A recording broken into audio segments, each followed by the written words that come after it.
ሰላም ጤና ይስጥልኝ እንደምን ቆያችሁ ውድ አድማጮቻችን ይህ ፋስት ስፖርት ዩብ ነው። በ15ኛ ሳምንት የእንግሊዝ ፕሪሚየር ሊግ ወደ ቪታሊቲ ስታዲየም ያቀናው ቼልሲ ከበርንማውዝ ጋር 0-0 በሆነ አቻ ውጤት ተጠናቋል። ጨዋታው ምን ይመስል ነበር የሚለውን ጉዳይ እንመለከታለን። አብራችሁን ቆዩ።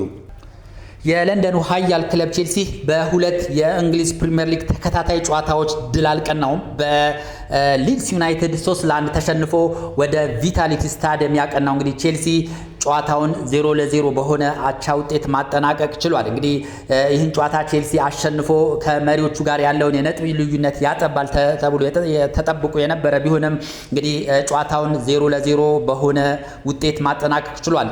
ቀድሞ እንግዲህ አርሰናል ከአስቶን ቪላ ጋር ባደረገው ጨዋታ በአስቶን ቪላ 2-1 ተሸንፎ ቼልሲ ውጤቱን አይቶ ነበረ ወደ ሜዳ የገባው። ከአርሰናል ጋር የነበረበትን 9 ነጥብ እንግዲህ በርንማውዝን በማሸነፍ ወደ 6 ነጥብ ሊያጠበው ይችላል የሚል ከፍተኛ ግምት ቼልሲ አግኝቶ የነበረ ቢሆንም እንግዲህ ከበርንማውዝ ከባድ ፈተና ገጥሞት እንግዲህ ጨዋታውን 0-0 በሆነ ውጤት ማጠናቀቅ ችሏል። እንግዲህ አሰልጣኝ ኢንዞ ማሬስካ በዚህ ጨዋታ ላይ አለኝ ብሎ የሚያስባቸውን ምርጥ ተጫዋቾችን በሜዳ ላይ ማሰለፍ ችሏል። እንደዚሁም ደግሞ ከእረፍት በኋላ እንደዚህ በርካታ ተጫዋቾችን ቀይሮ ማስገባት ችሏል። ተደጋጋሚ ሙከራዎችን ማድረግ ችሏል። ነገር ግን ውጤቱን ሊቀለብስ አልቻለም። 0-0 ጨዋታው ሊጠናቀቅ ችሏል። የቼልሲ ወሳኝ የመሃል ክፍል ተጫዋች የሆነው ካይሴዶ በጨዋታው አለመኖሩ ቼልሲን በመጠኑም ቢሆን የጎዳው ይመስላል። ሞሰስ ካይሴዶ እንግዲህ 3 ተከታታይ ጨዋታዎች የሚያመልጡት ይሆናል። በቀጣይም ቼልሲ ከኤቨርተን ጋር የሚያደርገው ጨዋታ ላይ የሞሰስ ካይሴዶን ግልጋሎት አያገኝምና ቼልሲ ያለ ሞሰስ ካይሴዶ ያደረጋቸውን 2 ጨዋታዎችን ስንመለከት እንግዲህ ነጥብ ማግኘት አልቻለም ወይም ጨዋታዎችን ማሸነፍ አልቻለም። የካይሴዶ አለመኖር እንግዲህ ቡድኑን በቼልሲ ላይ እንግዲህ ችግሮችን እያስተዋል ነውና የካይሴዶ አለመኖር ቼልሲን ጎድቶታል ብሎ መናገር ይቻላል። አሰልጣኝ ኢንዞ ማሬስካ በቋሚነት የተጠቀሟቸውን ተጫዋቾችን እንመልከት። እንግዲህ በረኛ ሳንቼዝ ነበረ። በተከላካይ ቦታ ማርክ ኩኩሪያ፣ ቻሎባ፣ ዌስሊ ፎፋና እና ማሉ ጉስቶ እንግዲህ የቼልሲን የተከላካይ ክፍል እንዲመሩ በቋሚ 11ነት የተሰለፉ ተጫዋቾች ነበሩ። መሀል ላይ ኢንዞ ፈርናንዴዝ እና ሪሲ ጀምስ ተጣምረው እንግዲህ የመሀል ክፍሉን ሲመሩት አስተውለናል። እንደዚሁም አሌሃንድሮ ጋርናቾ፣ ኮል ፓልመር፣ ፔድሮ ኔቶም እንደዚሁ ከአጥቂ ጀርባ ሆነው ጨዋታውን ሲያቀጣጥሉ የነበሩ ተጫዋቾች ነበሩ። በፊት መስመር ላይ እንግዲህ ዴላፕን በአጥቂነት አሰልጣኝ ኢንዞ ማሬስካ ተጠቅሟል። እንግዲህ በዚህ ጨዋታ ላይ ኮል ፓልመር ከረጅም ጊዜ ጉዳት በኋላ እንግዲህ በቋሚነት የመጀመሪያውን የቋሚነት ተሰላፊነት ጨዋታውን ማድረግ ችሏል። በጨዋታውም ላይ እንግዲህ ጥሩ የሚባል እንቅስቃሴን ማሳየት ችሏል። እንግዲህ ከሊድስ ጋር በነበረው ጨዋታ ላይ አሳርፏቸው የነበሩ ተጫዋቾች እነ ሪሲ ጀምስ፣ እነ አሌሃንድሮ ጋርናቾ፣ እነ ፔድሮ ኔቶ እንግዲህ በቋሚነት ተሰልፈው እንግዲህ ጨዋታ ማድረግ ችሏል። የቼልሲ እንግዲህ አሉኝ የሚላቸውን እነዚህን ወሳኝ ተጫዋቾች ቢጠቀምም እንግዲህ ጨዋታውን ሳያሸንፍ አቻ ሊወጣ ችሏል። በዚህ ጨዋታ በሁለቱም ቡድኖች መካከል ጥሩ የሚባል እንቅስቃሴን ተመልክተናል። ተደጋጋሚ ሙከራዎች ሲደረጉ አስተውለናል። አስደናቂ የሚባል ጨዋታን ተመልክተናል ብሎ መናገር ይቻላል። ምንም እንኳ በጨዋታው ጎሎች ባይቆጠሩም ሁለቱም ቡድኖች ያደረጉት እንቅስቃሴ አስደናቂ ነበር። በተለይ የበርንማውዝ ተጫዋቾች የቼልሲን ተጫዋቾች ስፔስ በመከልከል ዋን ቱ ዋን እያንዳንዱን የቼልሲ ተጫዋቾች ማርክ በማድረግ እንግዲህ ጨዋታውን ለመቆጣጠር ያደረጉት ጥረት አስገራሚ ነበረ። በቼልሲ በኩልም እንደዚሁ ጨዋታ ኳሶችን ወደፊት ለመጠጋት ሙከራ አድርጓል። ነገር ግን የበርንማውዝ ተጫዋቾች በጣም ጥቅጥቅ ብለው እየተከላከሉ ስለነበርና እያንዳንዱ የቼልሲ ተጫዋች ማርክ ተደርጎ ስለነበር እንግዲህ የበርንማውዝ ተከላካዮችን አስከፍተው ጎል ማስቆጠር ሳይችሉ ቀርተዋል።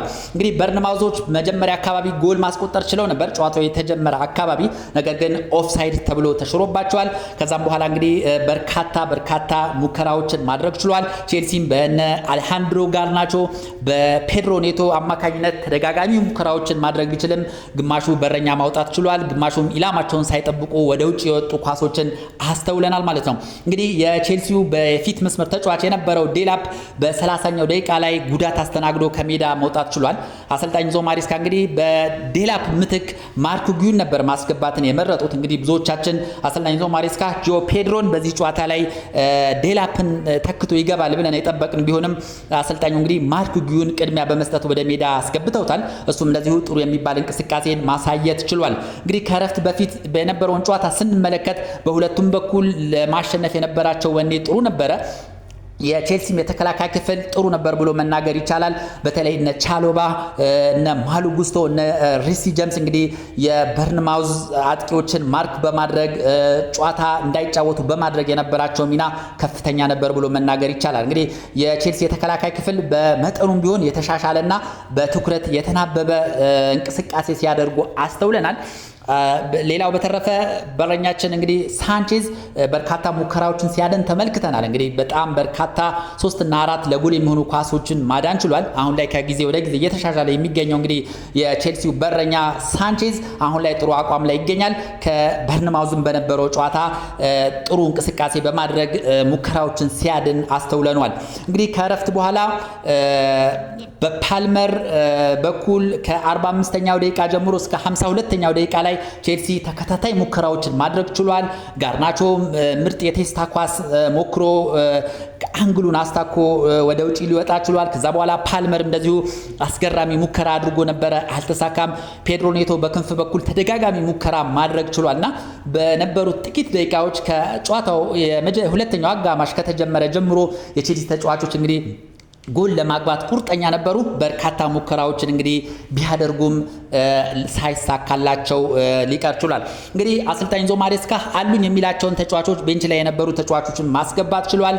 ፓልመርን ቀይሮ በጂኦ ፔድሮ ሊቀየር ችሏል። እንግዲህ ፓልመር ከጉዳት እንደተመለሰ ያስታውቃል። ያን ያህል በጣም የተሳካ የሚባል እንቅስቃሴ ሲያደርግ አልነበረም። በእርግጥ በመጠኑም ቢሆን መሀል ላይ ሲያደርገው የነበረው እንቅስቃሴ ጥሩ ነበረ። ነገር ግን በሌላ ጊዜ የምናውቀውን ፓልመርን አልተመለከትንም።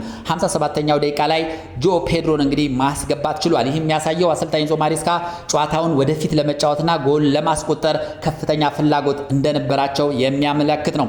እንግዲህ 71ኛው ደቂቃ ላይ ጋርናቾ አስደናቂ ሙከራ ማድረግ ችሎ ነበረ። እንደዚሁም ወደ ውጪ ሊወጣበት ችሏል። በርንማውዞቹም እንደዚሁ አልፎ አልፎ ሙከራዎችን ሲያደርጉ ተመልክተናል። ሳንቼዝ እንግዲህ አንድ ያለቀለትን ኳስ ማዳን ችሏል 85ኛው ደቂቃ አካባቢ።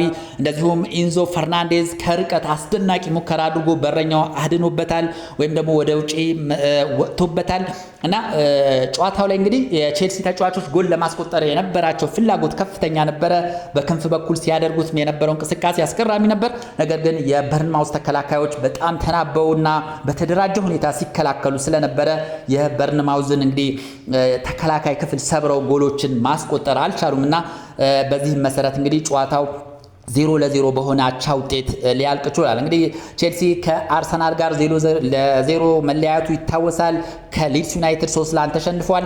አሁንም እንግዲህ ጨዋታውን አቻ ውጤት ማጠናቀቁን ተከትሎ እንግዲህ 2 ተከታታይ ጨዋታዎችን ሳያሸንፍ ቀርቷል እና ከአርሰናል የነበረውን የነጥብ ልዩነት ማጥበብ ይችል ነበር። አርሰናል በአስቶን ቪላ በአለቀ ደቂቃ በተቆጠረ ጎል እንግዲህ 2-1 ተሸንፎ ነበረ።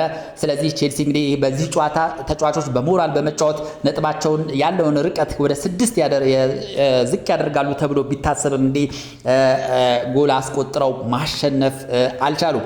ሲቲ ነው ተጠቃሚ ሆነው እንግዲህ ማንቸስተር ሲቲ ሰንደርላንድን 3-0 ማሸነፉን ተከትሎ ከአርሰናል ያለው የነጥብ ልዩነት ወደ 2 ብቻ ዝቅ ብሏል። እንደዚሁም አስቶን ቪላም ወደፊት መጥቷል ብሎ መናገር ይቻላል። ቼልሲ ግን እንግዲህ ወደ ኋላ እየተንሸራተተ ይገኛል። ከነበረበት 2ኛ ደረጃ አሁን ላይ 4ኛ ደረጃ ላይ ይገኛል። ምናልባት ሌሎች ጨዋታዎችም እሁድም ሰኞም የሚደረጉ ጨዋታዎች ሲኖሩ ምናልባት ደረጃው ወደ ታች ሊወርድ የሚችልበት እድል አለና ቼልሲ እውነት ለመናገር እድሎችን አባክኗል ብሎ መናገር ይቻላል። ወደፊት የሚመጣበትን እድል አምክኗል።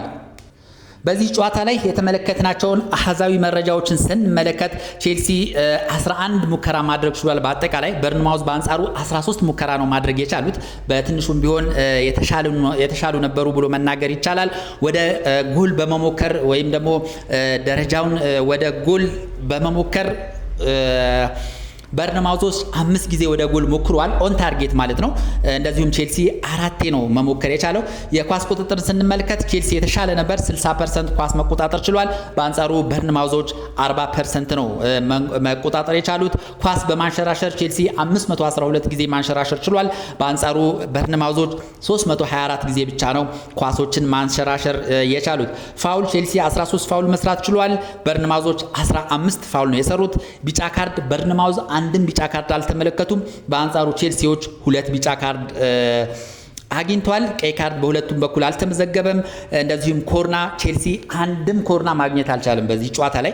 እንደዚሁም በርንማውዞች ግን 5 ኮርና ማግኘት ይቻላል 5 ኮርና ማግኘት ችሏልና በአንዳንድ መመዘኛዎች በርንማውዞች የተሻሉ ነበሩ። ቼልሲ እንግዲህ የተሻለ ነው ብሎ መናገር የምንችለው በኳስ ቁጥጥር ብቻ ነበርና አጠቃላይ የጨዋታው ስታቲስቲክስ ይሄን ይመስላል። በርንማውዝ ያለፉትን 4 እና 5 ጨዋታዎች ላይ በጣም ተቸግሮ ነበረ። ነገር ግን ከቼልሲ ጋር ነጥብ መጋራት ችሏል። ቼልሲም እንግዲህ በቀጣይ ምን ያሳየናል የሚለው የሚጠበቅ ይሆናል። በቀጣይ እንግዲህ በአውሮፓ ሻምፒየንስ ሊግ ከአትላንታ ጋር ይፋለማል። እንግዲህ በዚህ ጨዋታስ ቼልሲ ምን አይነት አቀራረብ ይዞ ሊመጣ ይችላል የሚለውን የምንመለከት ይሆናል።